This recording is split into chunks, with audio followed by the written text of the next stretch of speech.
Hello, everyone, and welcome back to another exciting week of American History 2 and World Civilizations 2. Fortunately for myself, this week, both of my classes are getting into World War II this week, so I decided I would just kill two birds with one stone in this instance. So, if you get a chance, go ahead and make a digital wave to your other classmates in other disciplines, even though you're not actually going to meet, of course, since we're still stuck in this pandemic educational system. I do somewhat apologize for that. This is probably the lamest thing I've said in a while. It sounds like the start of a Blue's Clues episode. But hopefully you'll forgive me. Now, in all seriousness, as I said, this week we're going to be getting into World War II. Today we're going to be specifically looking at the start of World War II and some of the war's earlier campaigns. As always, I would of course like to start with our key terms. These are going to be the things that pop up on your content quizzes and various other assignments. First, we'll look at the German method of warfare known as Blitzkrieg. We'll look at the attack on Pearl Harbor. We'll look at the Tripartite Pact. We'll look at the Day of Infamy speech. And we'll conclude looking at something called Operation Barbarossa. Also, as always, I do want to make sure you're aware of the upcoming assignments you need to be concerned with. First, your midterm writing assignment is coming up during this week, when you should be viewing this. The prompt and the rubric, as I've said a few times over the past couple of weeks, are already located on Moodle. You can view them or interview them at any time. Please make sure you view those and are prepared for the assignment and don't just try to throw something together at the last minute. Also, your second debate is coming up the week of October the 30th at 5 p.m. The debate materials will, of course, be due on October the 30th. By the time you view this, actually, because I'm recording this actually the Thursday before the week you should be viewing this, the actual debate time should be announced, and you should be able to start signing up for your debate teams. Please go ahead and look out for that email and that Google Sheet. I will be adding that to Moodle fairly shortly. Also, please make sure you reach out onto the Google Sheet, or at the very least individually with me, to confirm you will not be able to make the debate and you'll have to do the alternate assignment. I, of course, am not going to force anyone to attend the live debate. I can't really do that. But I'm not giving anyone permission to do the alternate assignment unless they reach out to me first. I don't want people trying to skip out on the debate who could actually make it. So again, if you have a legitimate excuse or reason, you of course are more than welcome to do the alternate assignment. Just reach out to me first. Finally, your final essay bibliography is coming up on November the 6th. It'll of course be due at 5 p.m. The details for this assignment can be found in the final essay section of Moodle, specifically in the prompt. And the submission area is, of course, also located in the final essay section. Please let me know if you have any questions whatsoever about this assignment or anything else coming up in the course. Now, first thing I want to do is very quickly review the policy of appeasement that we talked about last week. As I mentioned, and as this video gets into a little bit, which I do recommend you go ahead and pause this video and watch if you haven't already, assuming you just went and did that. But yes, as it'll get into, we typically in history tend to very heavily vilify France and England for failing to stop Hitler during this appeasement stage, and essentially just giving him all sorts of things that he wanted. However, as this video points out, there might be a few valid reasons why the British and the French felt like they needed to do just that, carry out this policy of appeasement. So, be prepared to discuss in a bit more detail whether or not the policy of appeasement was justified and the Allied powers were justified in doing so. So again, if you haven't already, make sure you pause this and watch that video, then come back, we'll get into the rest of World War II. Speaking of which, it is pretty much impossible to explain World War II, or especially the early stages, without understanding the German method of warfare, which is known as Blitzkrieg, or lightning war. Essentially, Blitzkrieg is a method of warfare which utilizes rapid, concentrated attacks with a combination of armored, motorized, and mechanized infantry forces. These are backed by overwhelming air support with the specific purpose of quickly overpowering the enemy. Now, one thing I want to clearly emphasize about this is, as you can probably tell, it is quite different from the trench warfare of World War I. Why specifically might this method of warfare be superior to trench warfare? Our first awkward pause of the day.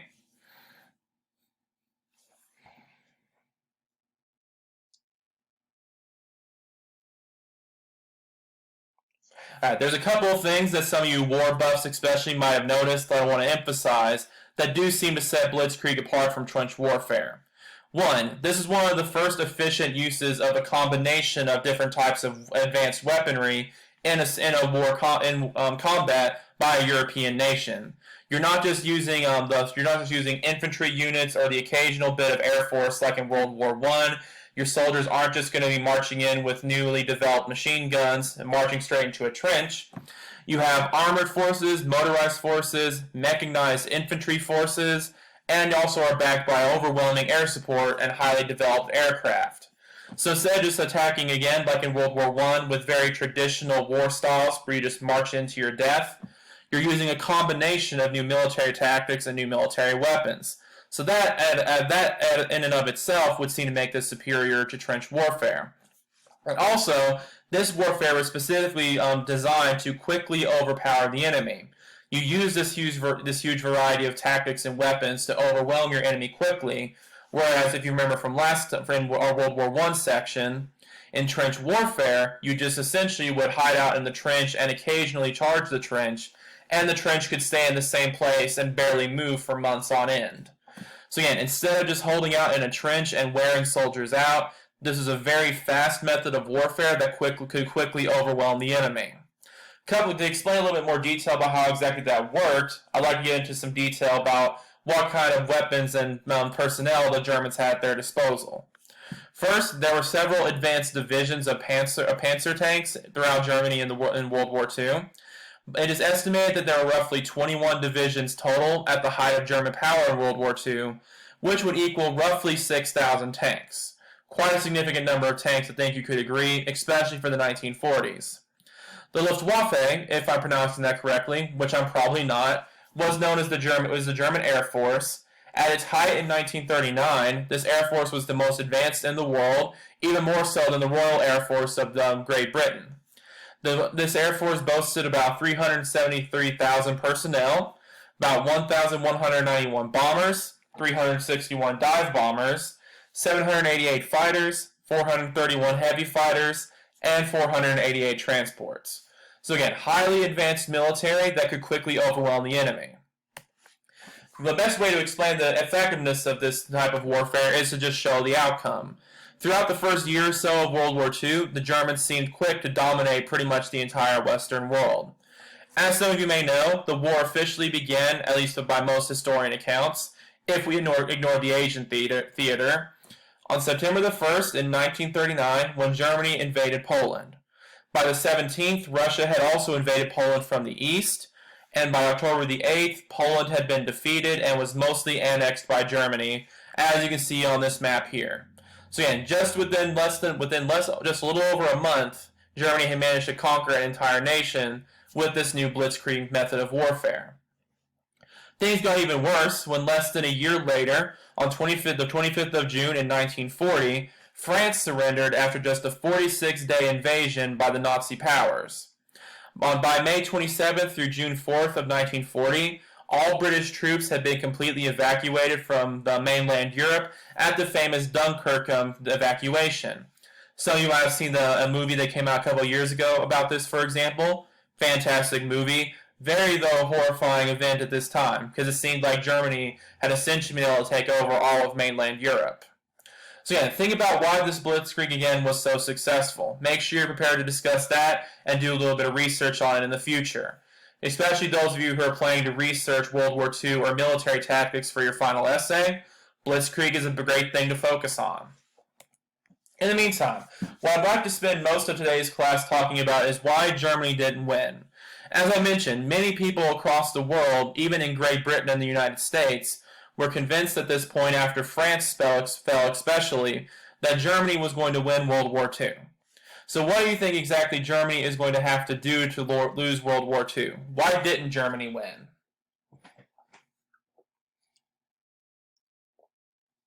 For a hint, think a little bit about what we talked about with World War I. What's one reason Germany had such a problem in World War I?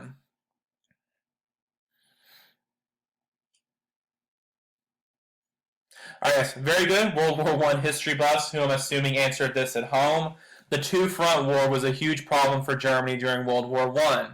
At this point, it wouldn't look like Germany has much of a two-front war to fight, because they have at least a somewhat of an ally to the east with the Soviet Union, and pretty much everyone to the west except for Great Britain has now fallen. Fortunately for the rest of the world, due to varying circumstances, Hitler was able to screw that up and create for himself a whole new two-front war. For example, one of the major turning points in World War II, as you might imagine, was the bombing of Pearl Harbor. Just to give you a quick rundown of this attack, on December the 7th, 1941, sometime before 8 o'clock a.m., the Japanese Navy Air Service attacked the neutral United States Naval/Air Base at Pearl Harbor, Hawaii. The destruction was obviously horrifically massive. All of the 8 present battleships at the base were sunk. 3 cruisers, 3 destroyers, and an anti-aircraft training ship were all also destroyed and or damaged, and around 188 aircraft in total were destroyed. Now, the death toll, of course, was even more massive. About 2,403 people were killed, and 1,178 individuals were wounded. Now, based on this, and what we talked about a little bit last time with our Prelude to World War II lesson, what do you think the overall goal was here of attacking a neutral country? Especially based on the damage. What do you think Japan's goal was? Awkward pause once again. I love them. I'm not going to worry about where I stare anymore. I think we're all in the same boat of going crazy during quarantine.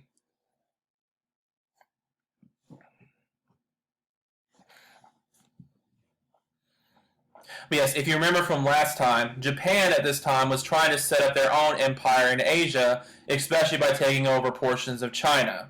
For those of you who are aware with geography, this Pearl Harbor is, of course, America's gateway, essentially, into the Pacific area and the Pacific theater. And as you can guess by all the damage sustained during this attack, Japan's goal essentially was to, even though America was a neutral country, they were trying to neutralize their naval presence in the Pacific in case America ever tried to get involved, or to potentially damage them so bad that America was not willing to get involved in the war. So this is essentially what military historians and military strategists would refer to as a preemptive strike.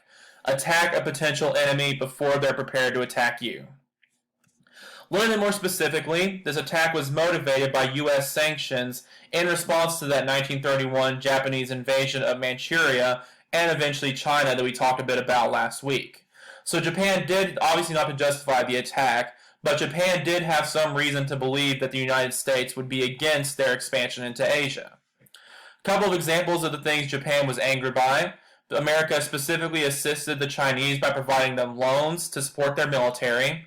They halted the shipping of mechanical and engineering parts, and eventually, most crucially, halted oil shipments to Japan by 1941, which is considered to be one of the major causes of this Pearl Harbor attack. Now, why would this particularly harm Japan, do you think, halting all of this shipping?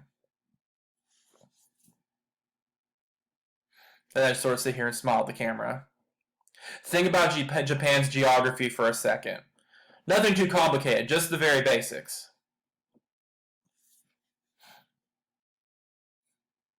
Alright, very good. Any world historians we have out there? Japan is, of course, an island, a relatively small country that's not directly connected to any other part of the world. As a result, Japan has always historically had a pretty limited access to certain resources. With America cutting off all this shipping to their country, it's going to make it extremely difficult for Japan to get the resources they need in order to carry out their imperialism. So essentially, they're attacking America for hitting them in the wallet and in the resources where it hurts. Now, more importantly to the global scale of this conflict, how is this attack going to affect the German war effort, do you think? Is Germany just going to sit there and say, good luck, Japan, have a fun time? Unfortunately, perhaps for Germany, but fortunately for the rest of us, that was not the case. Very quickly, of course, immediately the day after the attack, Japan officially declared war on the United States. FDR was able to quickly convince the United States Congress to follow suit. By December the 11th, Germany and Italy had declared war on the United States to uphold something called the Tripartite Pact they had signed earlier. This is essentially an unofficial military alliance between Italy, Germany, and Japan. Now, why is this going to be such a costly mistake for Japan, do you think?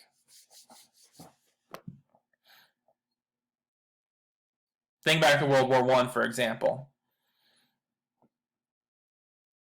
Yes. Again, very good military historians I have in here. This is essentially a repeat to a certain extent of what went on when America entered World War I. You now have a very fresh and industrial nation joining into the war, whereas previously, just very shortly before this, all Hitler had left to deal with pretty much in the entire Western world was just Great Britain all by itself. But now, of course, you have the United States getting ready to come to Great Britain's defense. Now, one thing I also want to focus on a little bit is the infamous Day of Infamy speech. On the day after the Pearl Harbor attack, FDR did deliver a speech to both houses of Congress asking for an official declaration of war against Japan. What I'd like you to do is to go ahead and pause this video and view this video of FDR giving his Day of Infamy speech. Keep a few things in mind as you view this. How is Roosevelt describing the attack? How does he describe what was going on in the time period before the attack? And why would he specifically want to emphasize these things that he's bringing to light? So keep that in mind when you sort of analyze what FDR's purpose is here in this Day of Infamy speech. But anyway, to move on, we'll go ahead and get into our second major reason that the war did eventually turn against Hitler and the Nazi Party.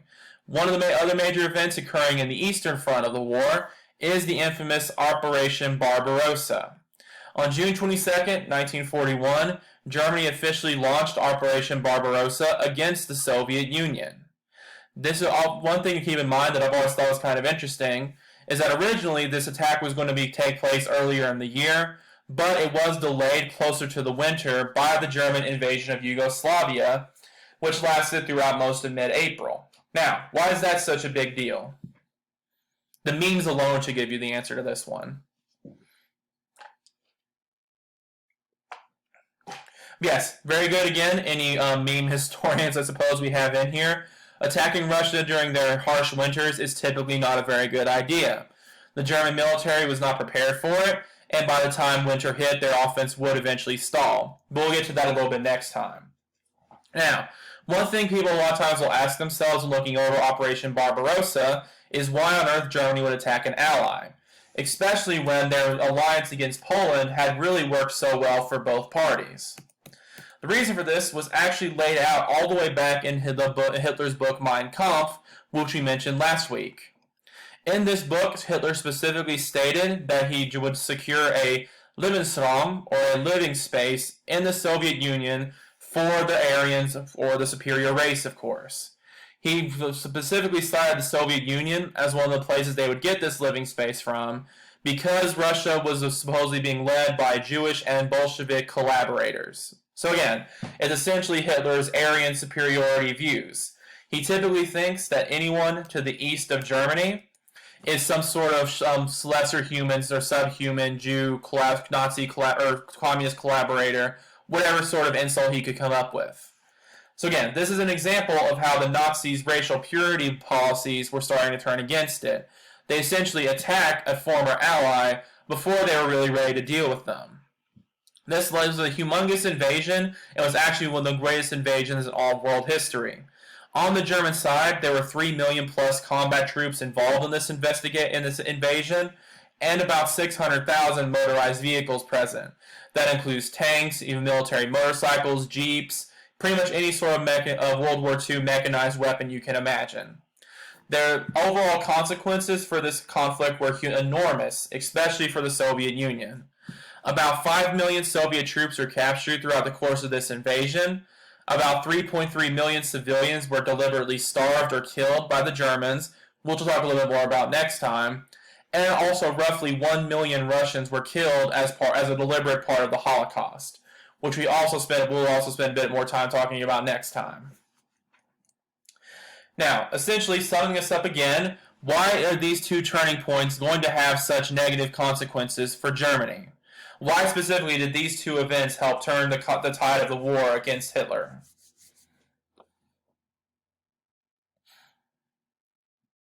Alright, so very good, military historians once again. This picture did probably give it away. Once again, Hitler has essentially boxed himself into a two-front war.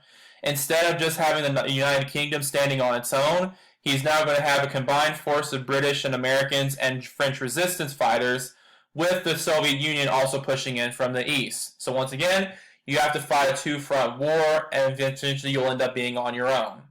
So again, that's why historians tend to focus on Pearl Harbor and Operation Barbarossa as being such great turning points in the war, as they once again forced Hitler and Nazi Germany into a two-front war.